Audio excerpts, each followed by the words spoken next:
এই 1 মিনিটে আপনার জীবন বদলাতে পারে। আমি এখন পানি খাবো, নাম্বার 1 গ্লাস, নাম্বার 2 গ্লাস আমি একটু পরে খাবো।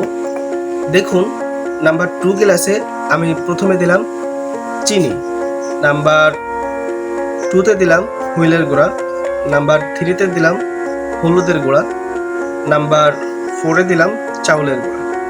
এখন দেখেন আরেকটি চিনিটি নাম্বার 5এ দিলাম লবণ। এখন দেখেন এটা কি খাওয়ার উপযুক্ত আছে পানি? আমি এটা খাবো না, রেখে দিলাম।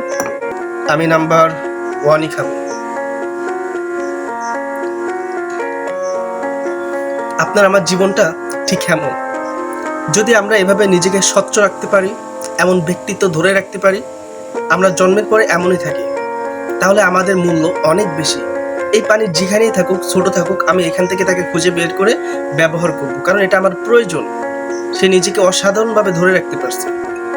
2 নম্বর গ্লাস, আমি এটা পানি স্বচ্ছ ছিল প্রথমে, আমি যখন এটার ভিতরে 3-4 রকম দিলাম, তখন এটা স্বচ্ছ থাকলো না, নিজের অস্তিত্ব ধরে রাখতে পারলো না, আমি এখন এটা খাবো না। ঠিক আপনার জীবনটাও এমন। আপনি প্রথমে ভালোই ছিলেন, স্বচ্ছই ছিলেন, আপনার জীবনে যেমন এমন সঙ্গ চলে আসে না, আপনার জীবনটাই সাদা পানির থেকে এমন হয়ে যায়, যার ফলে আপনি নিজেকে আর ওইভাবে অসাধারণ করতে পারেন না, অযোগ্য হয়ে ওঠেন আস্তে আস্তে। তাই এই গল্পটি শুধু পানির জন্য না, নিজের জীবনের জন্য। নিজেকে ঠিক এভাবে স্বচ্ছ ব্যক্তিত্ব ধরে নিজেকে অসাধারণ করুন, আপনার জীবনে অনেক মূল্য আছে। ইয়েস।